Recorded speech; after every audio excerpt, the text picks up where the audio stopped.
Assalamualaikum warahmatullahi wabarakatuh. Bertemu lagi dengan pembelajaran bahasa Indonesia di semester 1 dan pokok bahasan yang pertama yaitu tentang surat lamaran pekerjaan. Mengapa surat lamaran pekerjaan ini diberikan kepada siswa atau peserta didik kelas 12? Karena nanti akan mengalami pembuatan surat lamaran pekerjaan manakala kalian sudah lulus dari SMA. Paling tidak dalam waktu dekat akan membuat surat lamaran menjadi mahasiswa baru di perguruan tinggi yang meminta. Nah, baiklah, untuk mengefektifkan waktu yang ada, surat lamaran ini meliputi. Nah, yang pertama tentang pengertian dan jenis surat lamaran pekerjaan. Surat lamaran pekerjaan dibuat oleh calon karyawan atau calon mahasiswa, dan dari bentuk juga harus sesuai, yaitu formatnya harus resmi. Kemudian fungsi surat lamaran pekerjaan sebagai tanda bukti tertulis pengajuan surat permohonan pekerjaan, yang kedua sebagai media atau alat komunikasi, yang ketiga sebagai bahan pertimbangan penerimaan pekerjaan. Lalu menurut jenisnya pembuatan surat lamaran ini, satu, surat lamaran pekerjaan yang digabungkan dengan riwayat hidup. Surat lamaran pekerjaan yang dipisahkan dengan riwayat hidup. Jadi kurikulum vitae-nya tersendiri gitu. Biasanya ada di toko-toko membeli formatnya atau formulirnya. Kita tinggal mengisi gitu. Tapi menulis sendiri juga tidak apa-apa. Kemudian yang kedua, berdasarkan sumber informasi lowongan pekerjaan. Yang pertama berdasarkan iklan, dan yang kedua menurut inisiatif diri sendiri. Nah, kebanyakan orang itu membuat surat lamaran pekerjaan berdasarkan iklan, bisa di media cetak, surat kabar, majalah, dan seterusnya. Ada juga dari media elektronik, yaitu dari Google atau dari yang lainnya. Yang berikutnya, isi dan sistematika surat lamaran pekerjaan. Isi surat lamaran pekerjaan, kemudian sistematika surat lamaran pekerjaan, lalu aspek penting surat lamaran pekerjaan. Isi surat lamaran pekerjaan yaitu informasi yang tertulis dalam surat lamaran pekerjaan. Surat lamaran pekerjaan berisi permohonan seorang pelamar pekerjaan agar diterima bekerja di tempat yang dilamar.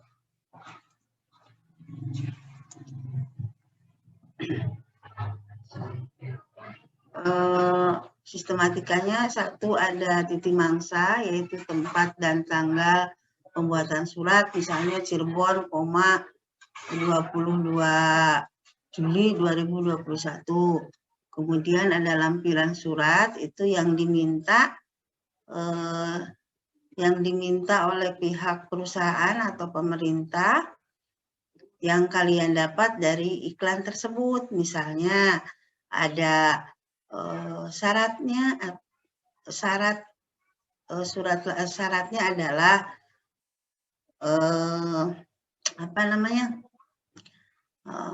usia maksimal 30 tahun, kemudian pria, lulus SMA. Nah, berarti yang dilampirkannya satu adalah KTP, fotokopi KTP. Yang kedua ijazah SMA atau sederajat, misalnya SMK.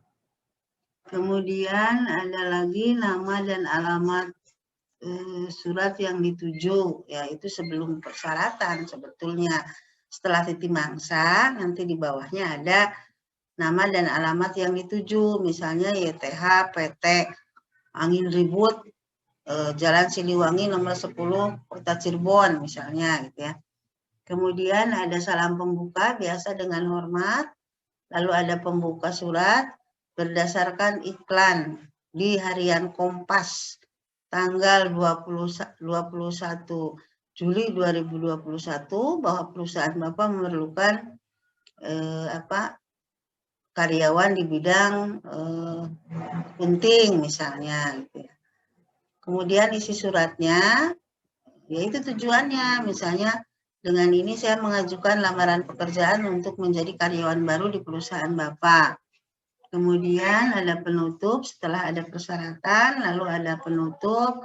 Demikian surat lamaran ini saya buat dengan harapan bisa diterima di perusahaan yang Bapak pimpin. Misalnya itu.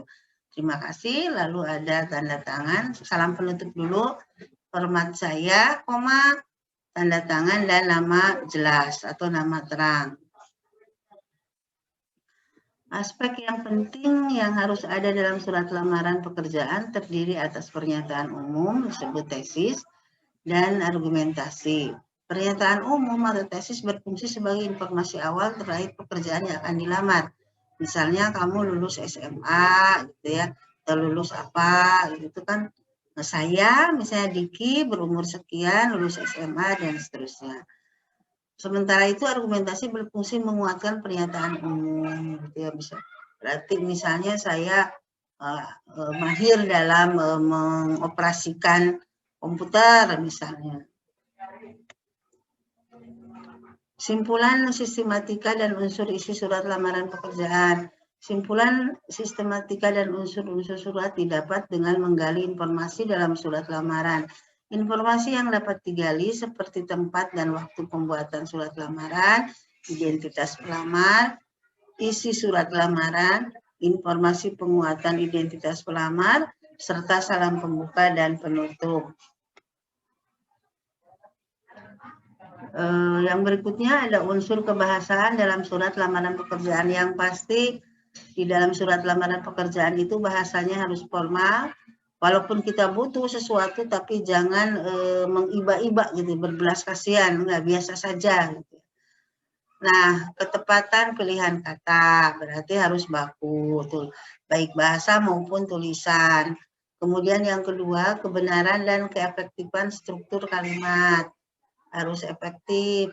Kemudian yang ketiga, kepaduan paragraf 1 dengan paragraf yang berikutnya harus ada keterkaitan. Kemudian yang keempat, ketepatan penggunaan ejaan dan tanda baca. Misalnya, dengan hormat, D-nya besar, hormatnya hanya kecil, kemudian diikuti dengan koma. Baru berdasarkan iklan yang dimuat pada harian Kompas tanggal 21 Juli 2021 bahwa perusahaan Bapak membutuhkan karyawan di bidang akunting. Nah, kenapa atau mengapa dengan hormat harus ada koma? Karena itu merupakan awal kalimat dan ada hubungannya dengan kalimat berikutnya, ya. Makanya hormatnya kecil. Salah kalau ada dengan hormat, D-nya besar, H-nya besar. Tuh. Penyusunan surat lamaran pekerjaan. Cara menulis surat lamaran pekerjaan yang baik dan benar sebagai berikut. 1. Gunakan bahasa yang baik dan benar. 2. Tulislah dengan kalimat singkat, padat, dan jelas. 3. Tulislah secara manual menggunakan tangan.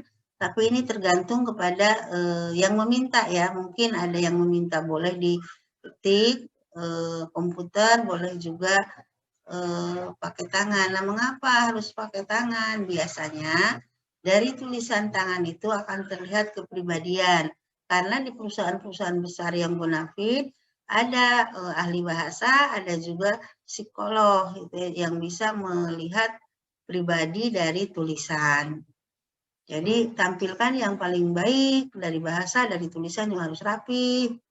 Kemudian yang keempat, perhatikan kebersihan surat lamaran pekerjaan. Maksudnya jangan sampai ada saus ngecelak atau minyak gitu ya di dalam kertasnya itu. Kemudian yang kelima, isi secara jelas data diri dan informasi tentang diri Anda dan lampirkan dokumen-dokumen pendukung. Misalnya dokumen pendukung tuh punya sertifikat komputer sampai apa, punya sertifikat bahasa Inggris, itu kan mendukung. Misalnya kalau sekretaris nih, untuk sekretaris mungkin bahasa Inggris juga harus bisa, komputer juga harus mahir, itu harus dilampirkan. Kemudian yang keenam, lampirkan sertifikat pendukung yang tadi tuh, menambah nilai lebih pada diri Anda. Nah, kalau misalnya, balik lagi ke nomor 5, kalau misalnya untuk sekretaris nih, berarti ada fotonya ada yang close up, ada dari depan, dari samping kiri, samping kanan, biar kelihatan. Kan kalau sekretaris itu salah satu pendukungnya penampilan harus bagus gitu. Nggak terlalu cantik, tapi menarik gitu. Sehingga nanti klien-klien itu akan tertarik dengan kita gitu. Akhirnya kan ada kerjasama dengan perusahaan di mana kita bekerja.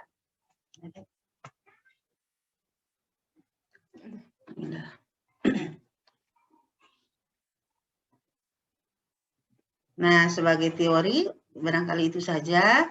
Kamu bisa melihat tulisan-tulisan itu dan nanti kamu akan diberi contoh bentuk surat lamaran pekerjaan. Baik, kita teruskan. Ini ada contoh penulisan surat lamaran pekerjaan. Coba kamu identifikasi mana bagian titik mangsa, mana bagian alamat yang dituju, mana salam pembuka, kalimat pembuka, identitas diri, dan syarat-syarat, juga kalimat penutup, dan diakhiri dengan hormat saya. Nah, jika nanti di sini ada kesalahan menurut kalian, lalu nanti tunjukkan ya. Jadi untuk pertemuan kali ini saya beri contoh surat lamaran pekerjaan dan kamu identifikasi bagian pembuka yang mana, bagian isi yang mana, bagian penutup yang mana. Sebelum Ibu akhiri, kamu identifikasi, kemudian kalau ada yang salah kamu cirii yang salahnya di mana, dan nanti kamu boleh bertanya kepada saya melalui WA juga bisa gitu ya. Dan melalui pertemuan berikutnya juga bisa. Nah, untuk hari ini Ibu cukupkan sekian. Assalamualaikum warahmatullahi wabarakatuh.